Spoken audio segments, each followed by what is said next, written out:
ஈரோடு மாவட்டத்தில் கனமழையால் குண்டேரிப்பள்ளம் அணை நிரம்பி உபரி நீர் 10,000 கனஅடி தண்ணீர் வெளியேறியதால் கொங்கர்பள்ளம் அணை நிரம்பி உபரி நீர் 10,000 கனஅடி தண்ணீர் வெளியேறியதால் கொங்கர்பாளையத்திலிருந்து டிஎன் பாளையம் செல்லும் சாலையில் தரைமட்ட பாலம் தண்ணீரில் அடித்துச் செல்லப்பட்டது.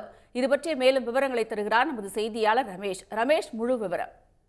நிச்சயமாக கோபி அருகே உள்ள குண்டேரிப்பள்ளம் அணையிலிருந்து அணையானது நேற்று முன்தினம் இரவு அதன் கொள்ளளவான 42 அடி உயரத்தை எட்டிய தொடர்ந்து அணைக்கு வரும் உபரி நீர் முழுமையாக வெளியேற்றப்பட்டது. இதில் அதிகாலையில் நேற்று வெளியான 10,000 அடி தண்ணீர் வெளியேற்றப்பட்ட நிலையில் அந்த கொண்டேரிப்பள்ளம் அணையிலிருந்து அதன் வலியோர கிராமங்கள், அதாவது குண்டேரிப்பள்ளம் ஆற்றின் வலியோரத்தில் உள்ள கொங்குருபாளையம் என்ற இடத்தில் இருந்து டிஎன் பாளையம் செல்லும் சாலையில் அமைக்கப்பட்டிருந்த தரைமட்ட பாலம் முழுமையாக தண்ணீரில் அடித்துச் செல்லப்பட்டது. இதனால் கொங்கர்பாளையம், வினோப நகர், வாணிப்பு, டிஎன் உள்ளிட்ட பல்வேறு பகுதி 5 கிராமங்களைச் சேர்ந்த பொதுமக்கள் டிஎன் பாளையத்திற்கு செல்வதற்கு வாணிப்புத்தல் வழியாக சுமார் 5 முதல் 7 கிலோமீட்டர் தூரம் சுற்றி செல்ல வேண்டிய நிலையே உள்ளது.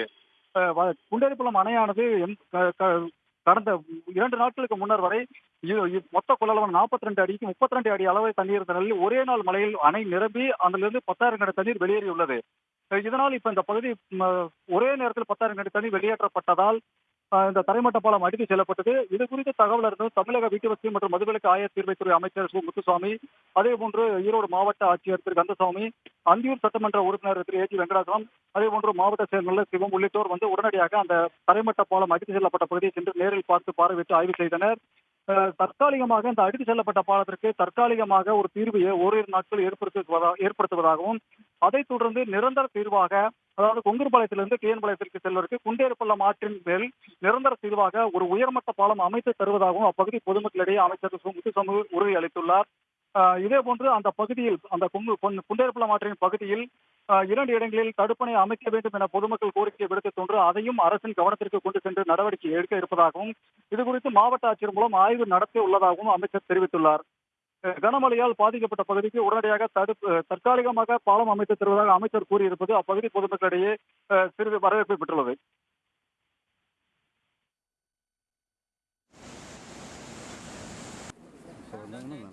விவரங்களுக்கு நன்றி ரமேஷ். இது தொடர்பாக அமைச்சர் முத்துசாமி அளித்த பேட்டியை தற்போது பார்க்கலாம். கொங்கர்பாளையம் என்ற இந்த இடத்தில் குண்டேரி பள்ளத்துடைய அந்த தண்ணீர் வரும் வழி, அதில் இருக்கிற ஒரு தரைப்பாலம் ஏறத்தாழ ஒரு 30 ஆண்டு காலத்திற்கு முன்னாலே கட்டப்பட்டிருக்கிறது. இப்பொழுது தண்ணீர் அதிகமாக வந்த காரணத்தால் இந்த பாலம் மிகப்பெரிய அளவில் பாதிக்கப்பட்டிருக்கிறது. இப்பொழுது மாவட்ட ஆட்சித்தலைவர், அதே போல் ஹைவேஸிலிருந்து வந்திருக்காங்க, அதிகாரிகள் எல்லோரும் வந்திருக்கிறார்கள். உடனடியாக இதை பழுது பார்த்து போக்குவரத்திற்கு தற்காலிகமாக தயார் செய்து கொடுப்பதற்கான ஏற்பாடு செய்யப்படுகிறது. உடனுக்குடன் செய்திகளை தெரிந்து கொள்ள சன் நியூஸ் பெல் ஐகானை கிளிக் பண்ணுங்க.